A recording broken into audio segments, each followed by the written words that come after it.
So today, I'm doing something I have never done before, besides kicking the camera. I do that all the time. I'm making a video on two puzzles at the same time. I'm going to focus on the white one first. Anyways, so this you may recognize, because I've posted a picture to Instagram of a black version of this, and I've also already posted this to Instagram, like the white version. And even if you haven't seen my Instagram, you still might recognize it, because this is basically a hand-modded version of Oscar Vindiventer's Not Bandaged Cube. And the basic idea behind that puzzle is there are two faces that turn, and they each are at a different depth of cut. And so you see this one has a thick turn, or it turns with a thicker amount of stuff. It's a deeper depth of cut, and this one is at a shallower depth of cut. So after I saw Oscar's video on the Not Bandaged Cube, I decided to make one, and the first one I made was black, and Jonathan Byrne currently has it, and you might see it on his table in his videos. So what I did on that one was very similar to this one. I tightened up the screws, and then I glued the pieces together that needed to be fused to make the not bandaged cuts.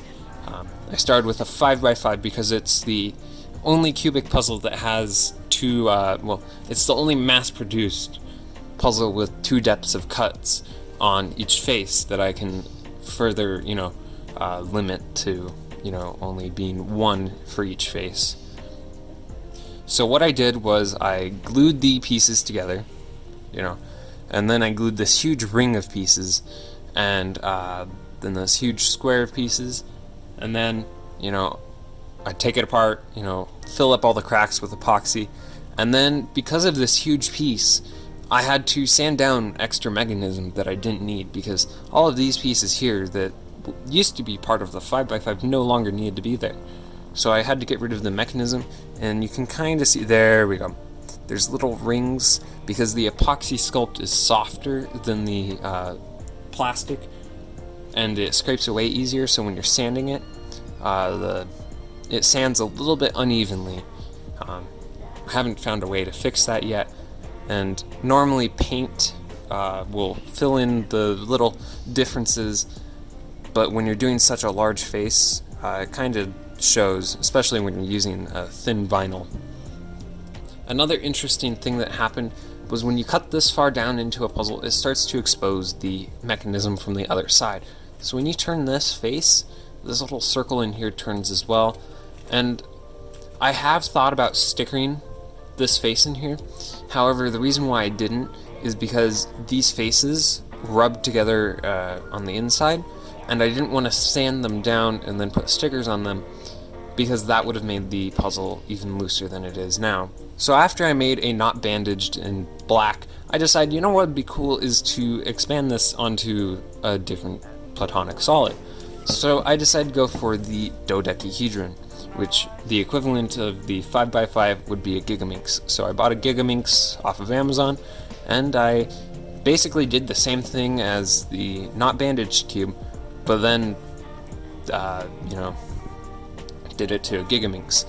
It shares many of the same properties, the two faces that have turns, and they're both at different depths of cut.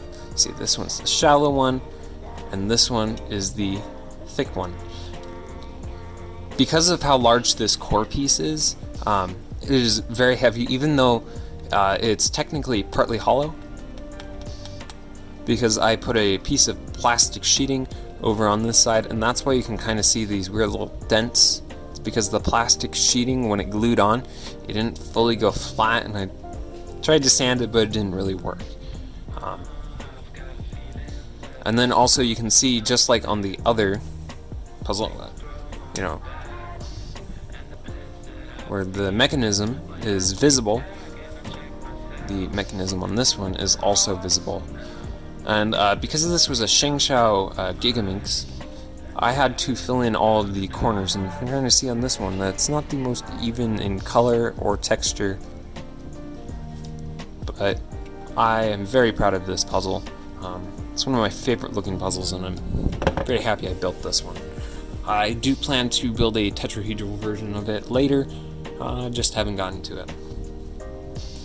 So then after I built this one, I then built the white one, and this is basically the same as the black and the Gigaminx one. Except all I had to do was change out the stickers from white to black, which gives this puzzle a really striking look. And that's pretty much about it. I hope you guys enjoyed this video, and I will see you all later.